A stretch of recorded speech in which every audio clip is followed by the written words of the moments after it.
अस्सलामुअलैकुम।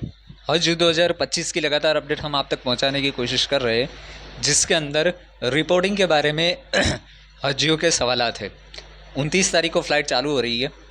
लगभग जो रिपोर्टिंग का डेट है वो 2 दिन पहले का ही रहता है, यानी कि 27 से रिपोर्टिंग स्टार्ट हो जाएगी, 27 अप्रैल से।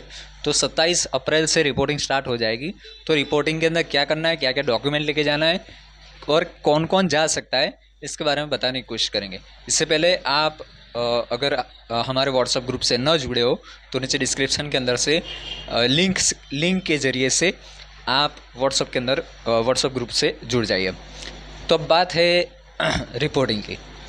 रिपोर्टिंग शुरू हो रही है 27 अप्रैल से। इसके बाद हर हाजी की डे बाय डे अलग अलग रहेगी।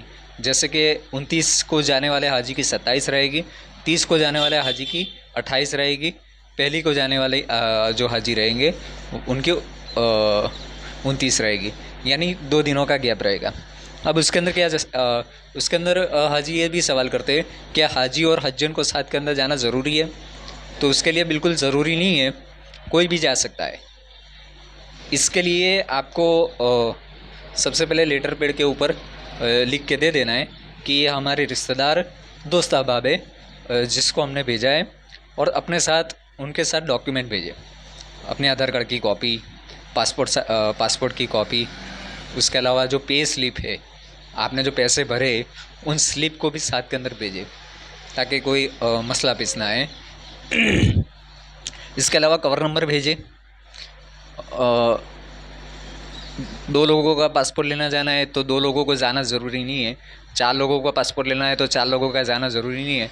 सिर्फ 1 लोग ही जाए, ताकि इसके अंदर फ़ायदा ये हो कि हज हाउस के अंदर भीड़ ना हो। हज हाउस वाले 1 लोगों को भी पासपोर्ट दे देंगे। तो हाजी सफ़र करना है हाजी को, तो हाजी खुद ना जाए तो बेहतर रहेगा। अगर नज़दीक के अंदर है तो हाजी खुद ले आए, कोई मसला नहीं रहता। तो इसलिए अगर दूसरे को, अपने दोस्त अहबाब को भेजना चाहें तो इन डॉक्यूमेंट के साथ उनके साथ भेजिए। इसके बाद हज हाउस से आपको कुछ चीज़ें दी जाएंगी। इसके बारे में हम क्या क्या चीज़ें दी जाएंगी इसके बारे में हम बताने की कोशिश करेंगे। तो ये होती है रिपोर्टिंग की प्रोसेसिंग। अब रिपोर्टिंग हो गई, अब इसके अंदर 1-2 मसले हैं, इसके बारे में बात कर ली जाए कि वीज़ा के बारे में।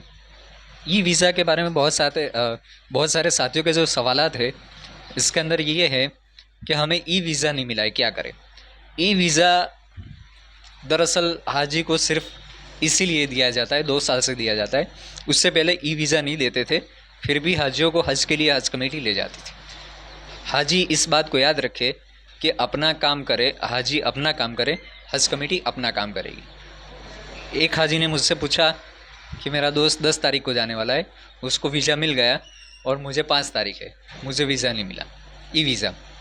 तो ऐसा ज़रूरी नहीं है कोई ई वीज़ा कंपलसरी है। ई वीज़ा सिर्फ इसीलिए कि आप अपने नाम वगैरह को चेक कर सके कि इसके अंदर कोई मिस्टेक वगैरह तो नहीं है। और थोड़ी बहुत मिस्टेक रहती भी है बहुत सारे हाजियों के अंदर, ऐसा नहीं, हज़ारों हाजियों के अंदर कभी कभी तो ऐसी मिस्टेक रहती है। तो नॉर्मल मिस्टेक रहती है, एम ए की जगह एम ई हो जाता है, एम ई की जगह एम ए हो जाता है, बस ऐसी नॉर्मल ई ए आ ऐसी नॉर्मल मिस्टेक रहती है, जिसकी वजह से जिसके लिए हज कमेटी की तरफ से कोई प्रॉब्लम नहीं है। इसलिए नॉर्मल मिस्टेक है तो कोई प्रॉब्लम नहीं है जिन्होंने ई वीज़ा डाउनलोड किया है। तो इसलिए जिनके पास ई वीज़ा नहीं आया है वो कोई भी तरह का कोई टेंशन ना ले, क्योंकि हज कमेटी की तरफ से आपको जब रिपोर्टिंग करने जाएंगे, आप खुद जाए या आपके रिश्तेदार जाए, एक कवर के अंदर 4 लोग हैं तो चारों के वीज़ा की कॉपी ओरिजिनल हज कमेटी की तरफ से दी जाएगी। इस बात को हाजी याद रखे।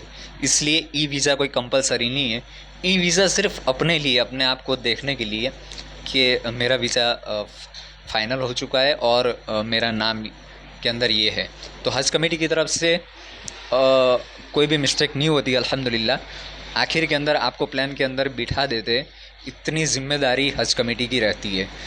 तो कोई भी छोटा बड़ा मसला रहता है तो हज कमेटी की तरफ से हज कमेटी खुद सॉल्व करती है। तो इसलिए कोई टेंशन न ले ई वीज़ा के बारे में भी। और रिपोर्टिंग के बारे में इस बात को ख़ास ख्याल रखे कि अपना जो वक्त दिया है गालिबन सबको 10-11 बजे के आसपास का वक्त मिलता है। उस वक्त के ऊपर हाजी पहुंचने की, हाजी या कोई अपना रिश्तेदार दोस्त अहबाब गया है, वो उस वक्त के ऊपर पहुंचने की कोशिश करे, ताकि जो निज़ामिया है वहाँ की, अपनी जो स्टेट हज कमेटी है, उनको काम करने के अंदर आसानी हो।